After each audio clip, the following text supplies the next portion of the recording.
Hi guys, லாஸ்ட்டாக நான் போட்ட ஹேர் ஆயில் வீடியோட கண்டினியூ வீடியோ தான் இது. நார்மலாக நான் யூஸ் பண்ணுற ஆயில் செய்கிற முறையை தான் பார்க்க போகிறோம்.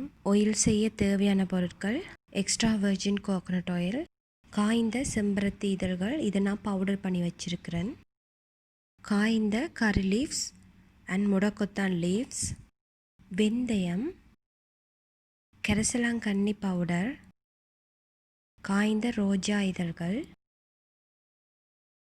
ஒயிட் துணி, கட்டுறதுக்கு கயிறு, ஒரு ஸ்பூன், கூடவே எம்டி கிளாஸ் பாட்டில் எடுத்திருக்கிறேன். இப்போ இந்த ஒயிட் துணியில் இந்த எல்லா பொருட்களையும் ஆட் பண்ண போகிறேன். வெந்தயம், கரி லீவ்ஸ் அண்ட் முடக்கொத்தான் லீவ்ஸ், கரிசலாங்கண்ணி பவுடர், ரோஸ் இதழ்கள், செம்பருத்தம்பூ பவுடர். நான் கொஞ்சம் கூடவே ஆட் பண்ணுறேன். செம்பருத்தம்பூ எவ்வளவும் ஆயிலில் ஆட் பண்ணிக்கொள்ளலாம்.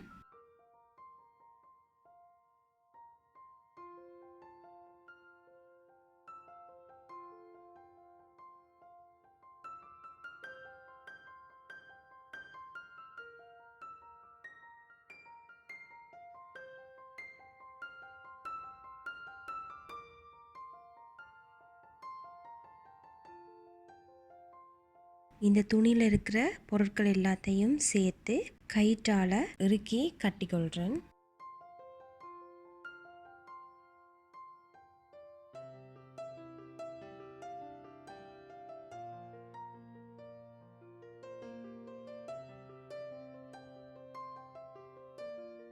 மற்ற பக்கமும் திருப்பி நொட் போடுறேன். உள்ளே இருக்கிற பவுடர் ஐட்டம்ஸ் வெளியால் வராத மாதிரி தான் நொட் போடுறேன்.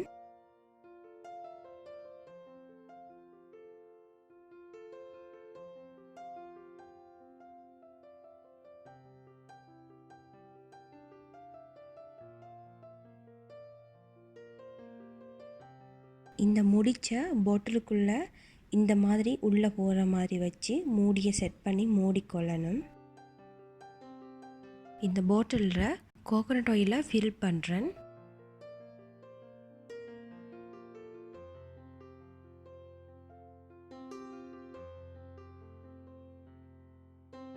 கோகோனட் ஆயிலுக்குள்ளே கட்டி வச்ச முடிச்ச உள்ளே அமுங்குற அளவுக்கு வச்சு மூடியால் மூடி விடுறேன். இதை 1 மந்த் நான் வெயிலில் வச்சு எடுக்க போகிறேன். டெய்லி வெயிலில் வச்சு நைட்டுக்கு எடுக்கணும்.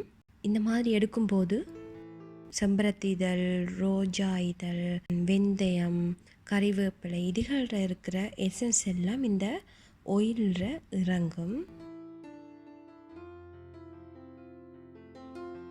இந்த ஆயிலில் இந்த முடிச்சு இந்த மாதிரி மூழ்கி இருக்கணும். நான் இதில் சேர்த்த எல்லா இன்க்ரீடியன்ஸும் காய வச்சு எடுத்தது.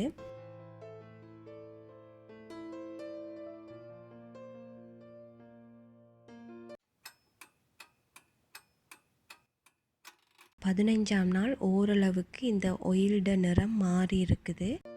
நூலோட நொட்டை கொஞ்சம் லூஸ் ஆக்கி விட்டுட்டு மேலே துணியை கட் பண்ணி இந்த முடிச்ச ஃபுல்லாக ஆயிலில் இறக்குறேன். நான் லாஸ்ட் வீடியோவில் கரி லீவ்ஸ் ஆயில் எப்படி செய்கிறதுன்ட்டு அப்லோட் பண்ணியிருக்கிறேன். கரி லீவ்ஸ் ஆயில் செய்கிற வீடியோ லிங்கை கீழே டிஸ்கிரிப்ஷன் பாக்ஸில் கொடுத்துருக்குறேன்.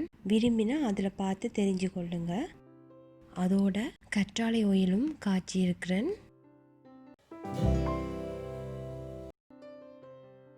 டோட்டலாக 1 மாதத்துக்கு பிறகு இந்த காய்ச்சி வச்ச கரி லீவ்ஸ் ஆயிலை இதில் ஆட் பண்ணுறேன்.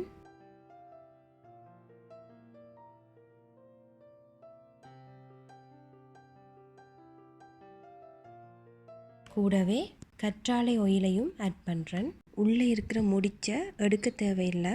இடைக்கிட முடிச்ச புழிஞ்சு விடும்போது உள்ளே இருக்கிற எசன்ஸ் அப்படியே இந்த ஆயிலில் இறங்கும்.